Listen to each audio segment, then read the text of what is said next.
छत्रपती संभाजीनगरच्या जिल्हा परिषदेच्या आखाड्यात सध्या एक विचित्र पण खूप महत्त्वाची स्थिती निर्माण झाली आहे. कागदावर युती आहे, पण मैदानात मात्र दोन्ही बाजू एकमेकांविरुद्ध उभ्या आहेत. महापालिकेनंतर जिल्हा परिषद आणि पंचायत समिती निवडणुकातही महायुतीत असलेले पक्ष परस्परांसमोर उभे ठाकलेले दिसतात. खरं तर युतीतच निवडणुका होणार ठरलं होतं. युतीतच फॉर्म वाटले गेले होते. परंतु युतीचा गाजावाजा सुरू असतानाच उमेदवारी अर्ज मागे घेण्याच्या शेवटच्या दिवशी जे चित्र समोर आलं, त्यानंतर अनेक प्रश्न उपस्थित होत आहेत.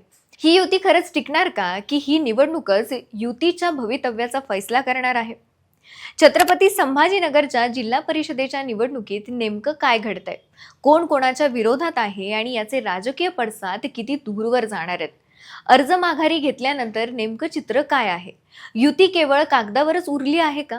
हेच आज आपण सविस्तरपणे समजून घेणार आहोत. नमस्कार, मी अंजली. आपण पाहत आहात त्याचं काय महाराष्ट्र. छत्रपती संभाजीनगर जिल्हा परिषद आणि पंचायत समिती निवडणूक ही केवळ स्थानिक स्वराज्य संस्थेची निवडणूक राहिलेली नाही. ती आता थेट राज्यातील सत्तेच्या राजकारणाशी जोडली गेली आहे. जिल्ह्यात एकूण 63 जिल्हा परिषद गट आणि 126 पंचायत समिती गण आहेत. सुरुवातीला भाजप आणि शिंदे गटामध्ये जागा वाटप झाल्याचं सांगितलं जात होतं. भाजप 27 गटात आणि शिंदे गट 25 गटात लढणार असं चित्र रंगवलं गेलं. पण प्रत्यक्षात अर्ज भरण्याच्या आणि मागे घेण्याच्या प्रक्रियेनंतर हे सगळं गणितच उलटपालट झालं. अर्ज मागे घेण्याच्या शेवटच्या दिवशी दोन्ही पक्षांनी एकमेकांच्या उमेदवारांबाबत कोणताही समन्वय दाखवला नाही. भाजपने आपले उमेदवार मैदानात कायम ठेवले, तर शिंदे गटानेही माघार घेतली नाही. परिणामी आता परिस्थिती अशी आहे की भाजप 47 गटात तर शिंदे गट 43 गटात उमेदवार देऊन थेट एकमेकांसमोर उभे ठाकलेत. म्हणजे युती केवळ घोषणांपुरती उरली असून प्रत्यक्ष निवडणुकीत मात्र थेट संघर्ष पाहायला मिळणार आहे. विशेष म्हणजे ही मैत्रीपूर्ण लढतही नाही, तर पूर्ण ताकदीने एकमेकांविरोधात लढाई आहे.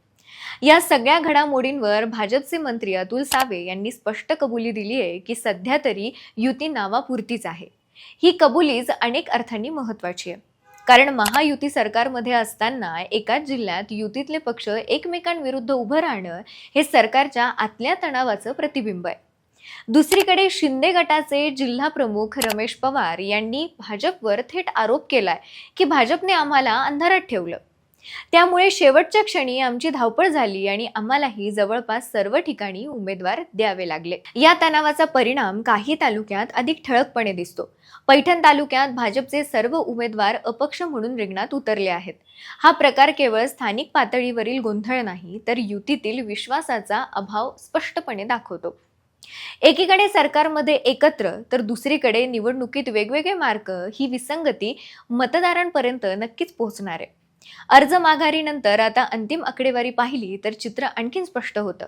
63 गटात एकूण 311 उमेदवार रिंगणात आहेत, तर 126 गणात 570 उमेदवार निवडणूक लढवत आहेत. छत्रपती संभाजीनगर तालुक्यात 10 गटात 48 उमेदवार, सिल्लोडमध्ये 9 गटात 39 उमेदवार, वैजापूरमध्ये 8 गटात 36 उमेदवार, कन्नडमध्ये 8 गटात तब्बल 52 उमेदवार, पैठणमध्ये 9 गटात 63 उमेदवार अशी स्थिती आहे. काही ठिकाणी लढत सरळ असली तरी अनेक गटात तिरंगी, चौरंगी आणि पंचरंगी लढत होत आहे. यामध्ये कन्नड तालुक्याचं चित्र विशेष लक्षवेधी आहे. इथे जिल्हा परिषद आणि पंचायत समिती निवडणुकीत अक्षरशः पंचरंगी लढत पाहायला मिळते. भाजप, शिंदे गट, राष्ट्रवादी काँग्रेस हे महायुतीतील घटक आमने सामने आहेत. पण काँग्रेस, उभाटा गट आणि रायबान जाधव विकास आघाडीही स्वतंत्रपणे मैदानात उतरले आहेत. सुरुवातीला मोठ्या प्रमाणावर उमेदवारी अर्ज दाखल झाले होते, पण मागे घेण्याच्या प्रक्रियेनंतरही संघर्ष अधिक तीव्र झालेला दिसतोय. या सगळ्या हालचालींमधून एक महत्त्वाची गोष्ट समोर येते, ती म्हणजे ही निवडणूक केवळ पक्षाच्या चिन्हावर नाही, तर उमेदवाराच्या प्रतिमेवर आणि स्थानिक समीकरणांवर लढली जाणार आहे. अनेक ठिकाणी अपक्ष उमेदवार निर्णायक भूमिका बजावू शकतात. काही गटात पक्षीय नाराजी, स्थानिक नेत्यांचे वैयक्तिक वर्चस्व आणि विकासाच्या मुद्द्यांवर मतदारांचा कल ठरणार आहे. दरम्यान भाजपने या निवडणुकीकडे अतिशय रणनीतीने पाहायला सुरुवात केली आहे.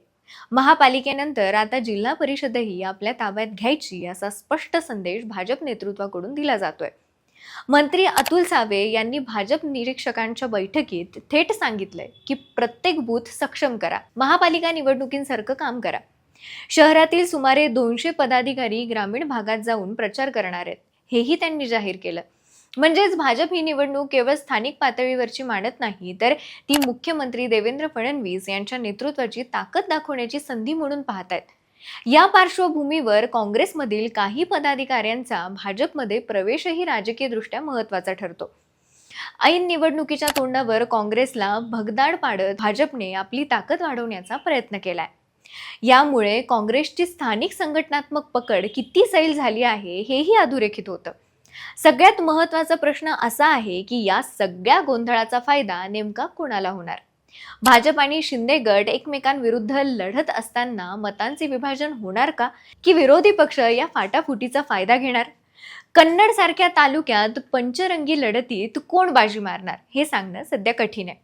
पण एवढं मात्र नक्की की या निवडणुकीचे निकाल केवळ जिल्हा परिषदेपुरते मर्यादित राहणार नाहीत.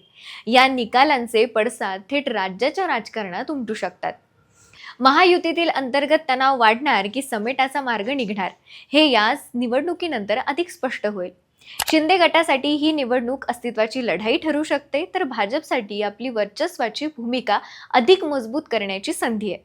विरोधकांसाठी मात्र ही महायुतीतील विस्कळीतपणावर वार करण्याची संधी आहे.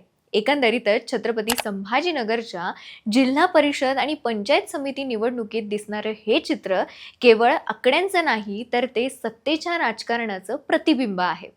युती कागदावर टिकेल की जमिनीवर तुटेल, याचा फैसला आता मतदार करणार आहे.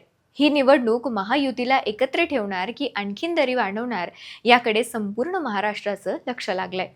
निकालानंतर नेमकं काय बदलणार, कोणाचा हात वर राहणार आणि कोणाच्या पायाखालची जमीन सरकणार, हे पाहणं अत्यंत रोचक ठरणार आहे.